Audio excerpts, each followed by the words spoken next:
Yo, we're back. The Athletic Dad.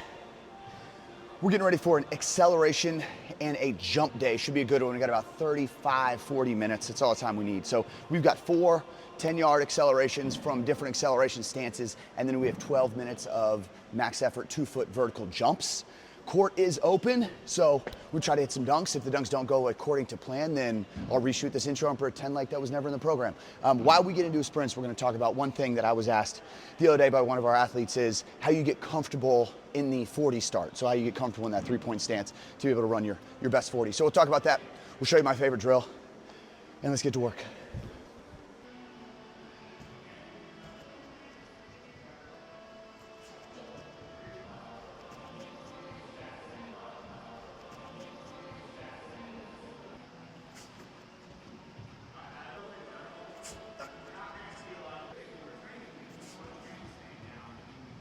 All right, when I'm competing, just sprinting against other people, sprinting against a timer, sprinting around with the homies, I'm not thinking about anything. When I'm actually doing some solo sprint work, there are a few things I'm thinking about, especially when it comes to the start.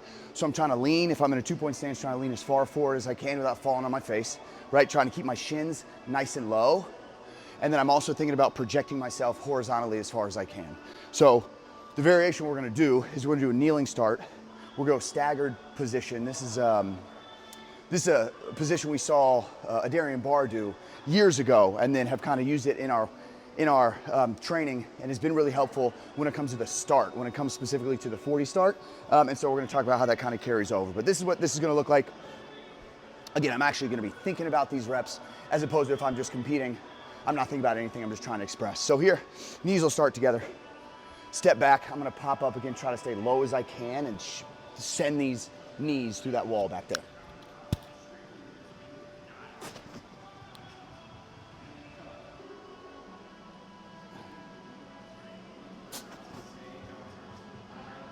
All right, let's see this thing from the side.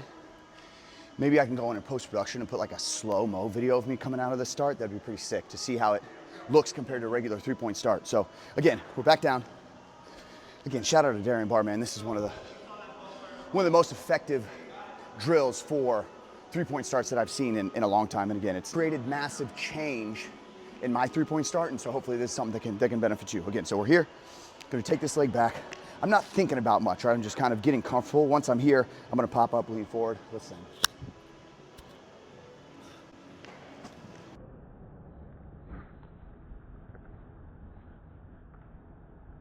All right, so I think this kneeling staggered start is the best drill to be able to work on and perfect a 3-point start.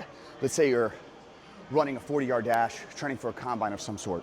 What you'll see if you follow anybody with the name Speed on social media, you'll see one of these kind of setups, right? Start your feet together, you'll go back 6 inches, you go to the midfoot, you go to the heel, you'll twist open, you'll go. To me, that's way too much thinking, and usually people end up taking way longer to set up than it actually takes them to get up and run. So in the grand scheme of reps through a day, I see dudes who do that take 4 to 6 less reps than we would normally be able to get in because they're taking so long to set up. So what we're gonna do is we're just gonna get our knees right up to the line. We're gonna swing one leg back. If I'm too far back, that's not gonna feel good. There's no way I'm gonna be able to pop up without falling over. If I'm too close, I'll be able to achieve it, right? But then I won't have space for my hand. So I want you to just set up here, knees underneath the hips, bring one leg back. Once you're in a comfortable position there, that is where we're going to go here if we go into a 3-point stance, or we're just gonna do our pop-up start, pop up from here and go. From there, that'll give you kind of a good idea of where to move, right? So if I get here and I feel like I'm too close, then I can move one forward, one back just a little bit, and then kind of feel that. That way I always know when I'm getting down here and I'm getting set up, I just slide a comfortable distance from the knees and then get set up again. The other thing that I think is really important, before you can even get to the point of talking about specifics in your start, I think you should run 1,000, 1,500 max effort starts, 3-point stance, 2-point stance, whichever one it is you want to focus on. I think you need about 1,000 reps before it feels even decent to be able to start considering looking at little individual pieces of the drill to be able to clean it up. So 1,000 starts, 1,500 starts, then you can start thinking about it. All right, we're gonna do one more, then we'll get to our jumps. One more actual with the 3-point stance.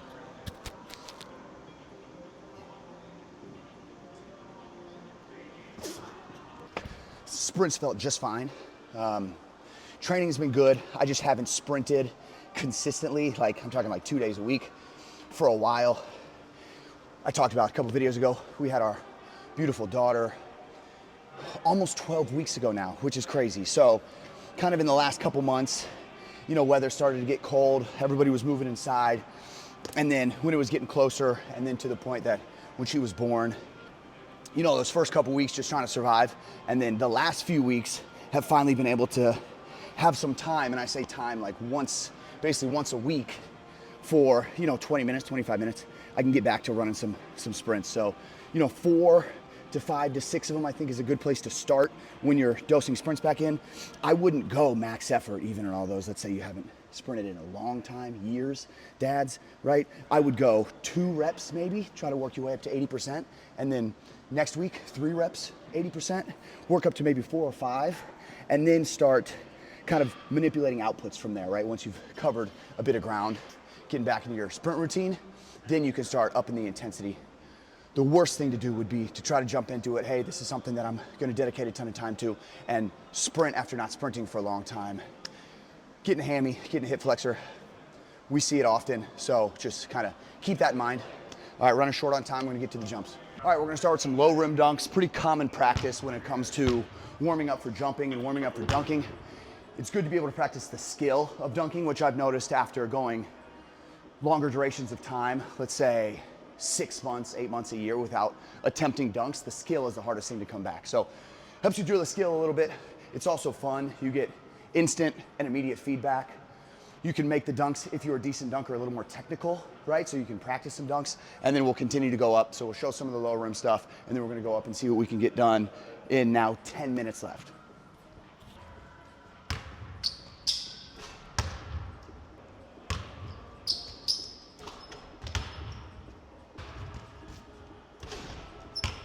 I'm also taking every opportunity to get the most reps at different plants. So when it gets up to 10, I'm pretty much gonna do the same 2 or 1 foot plant that I'm comfortable on.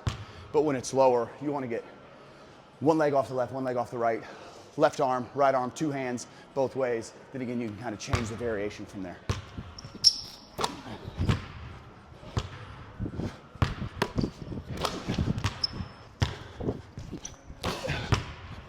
All right, let's take it up.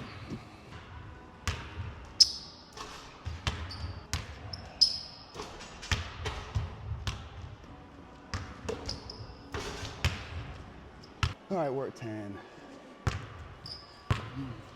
Let's see what we can do. We're 2 foot first. Again, this will be like my strong plant. Hopefully this works out all right.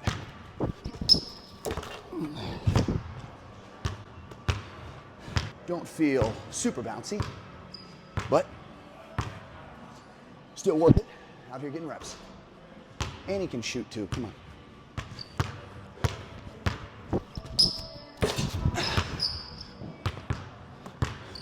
Baseline. Ooh, gross.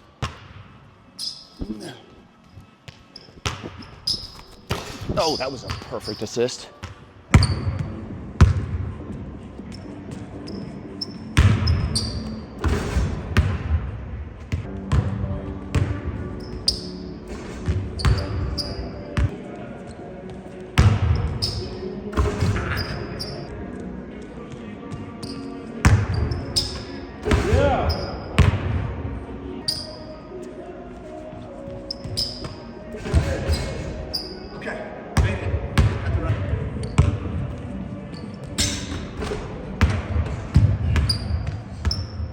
Mic off, a couple more. Thanks for tuning in. Sprints and jumps. See you on the next one. All right, I just got reminded. 2 of the sickest dunks I've ever seen. And I have to tell the story. Both players at Indiana University, back when I played, 2005 to 2009. You gotta Google these guys, 2 of the best athletes I've ever been on the same field with. So one, Ray Fisher from Glenville, Ohio. It's right here close to Cleveland. He came in, was an Ohio State guy, then ended up coming to Indiana, started as a true freshman, played all 4 years, played for the Colts in the NFL, amazing athlete. He was shorter, 5'10 maybe, 5'10, 5'9. I saw him in a pickup game, go off of 1 foot from like a step inside the free throw line and dunk.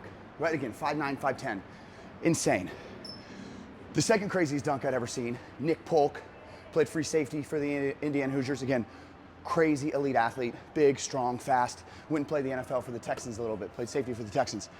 I saw him in the same gym back in Bloomington throw a ball off the backboard, past the backboard, off the wall, hit the ground, he caught it and windmilled and dunked it. And because of that, we all got kicked out because you weren't allowed to dunk on this gym. But I have to close the video with that. Those are the two sickest dunks I've ever seen in person. Shout out to Nick and Ray. Hope you guys are great, man.